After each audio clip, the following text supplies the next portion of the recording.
Buying a home in Roatan, Honduras, or building your own, how do you assess the value?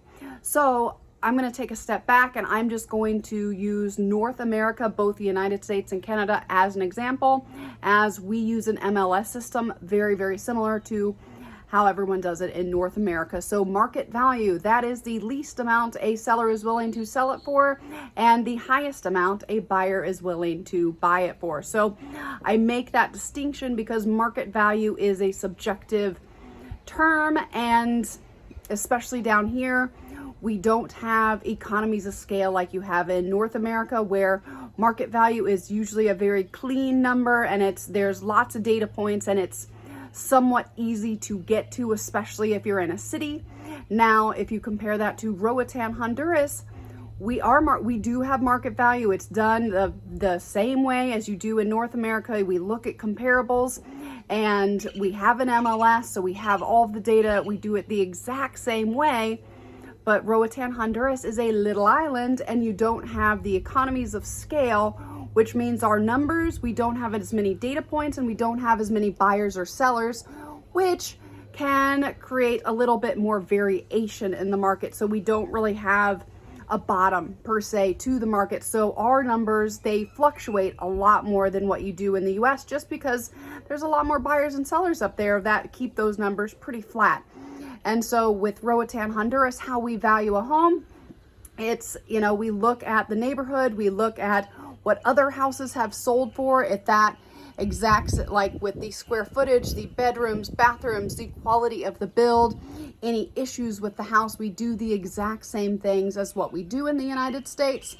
It's just there is more variation because there's not always a buyer for that particular house, and homes also sit on the market a little bit longer here. So to have a 2-year listing period, that is normal. And especially if you have a house over $1 million, you're looking at several years to be able to sell. So that's what we've seen a lot more in this market, and how to determine value is people are patiently waiting, which is the same thing as what's happening in the US. Houses aren't selling within, minutes. They are now taking, back in Colorado, average day on market is 28 days.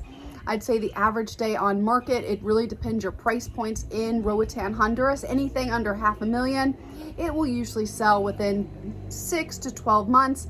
Anything over $500,000, you're probably looking at 12 to 24 months. If it's over $1 million, you could be looking for a couple years, and that's just, or it could be on the market for a couple years, and that is normal just because we don't have, that many homes and that many buyers buying with cash on the island. So that's the other tricky thing with market value in Roatan, is we are mostly a cash game here. So you have a little bit more limitations on buying power. But for an example, in different areas of the island go for different amounts, but we do comps wherever you are buying. So if you are in West Bay, that is probably the highest price area of the island. There might be a couple neighborhoods, but West Bay is going to be your most expensive price per square foot, and there's a lot of demand for people coming to West Bay. It's the most famous beach. It's where the most beautiful beach is, that they say. It's where all the cruise ship goes. It's where everybody wants, or that's what gets the most attention on the internet, and so that has the biggest drive.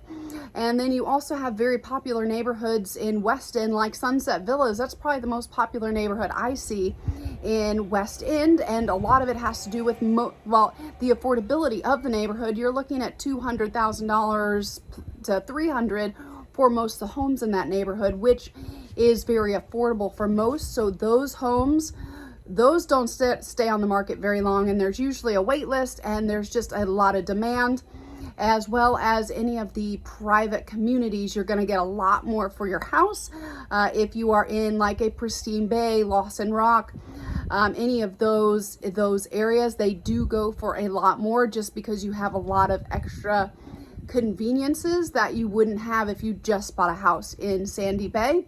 And so those are some things to think about, and the land value within those private communities is just worth a lot more. And then there's also more controls over the builds in those neighborhoods, so you have a little bit more you have a little bit more security, or just a little bit more, because it's a more rigorous process to be able to build in one of those neighborhoods where they have their own internal architects and inspectors to make sure houses are being built to, well, a higher code than what is sometimes standard here. So I know that doesn't give exact numbers, but that's basically how we get the comparables. And so a house in Sandy Bay versus a house in Lawson Rock, which Lawson Rock is in Sandy Bay, I'm not going to compare those two houses because they're not comparables, because in the private community, we're going to compare that private community with another private community. So Pristine Bay, even though it's on the east side and not, it's growing over there like crazy. So it historically did not have the demand. So it is a little bit cheaper actually. But you could easily compare it to Keyhole Bay in West Bay, which is a highly sought after area. So it all really, there's so many different variables to be able to price a house. But at the end of the day, we do the exact same thing. We run comps, we have an MLS, we have all the software that'll give us price per square foot. And that brings me to the next point, is building. So, and here's for most people building in Roatan, Honduras, you will be paying more per square foot to build new than you will if you're just buying a house that's already been built on the island. And that's just, building costs are expensive well, everything's expensive because we have to import almost everything. It's a little island, so you have that extra added expense. So that's also something to think about if you are building and then you want to sell it right away or flip it. That doesn't really exist here, but I mean, it does, it happens a lot, but you usually do it at a loss. So it wouldn't be something an investor that wants to make money would really do, just because it costs more to build than what your home is actually worth. So that's just one of those things that's a little bit of a kicker, unless for some reason you've been sitting on some amazing land in West End, West Bay, or something that's highly valuable that there isn't much of. So it's all the supply and demand. We just don't have a lot of homes, and we don't have that many buyers, and we don't have the same economies of scale. So our numbers are a little bit looser.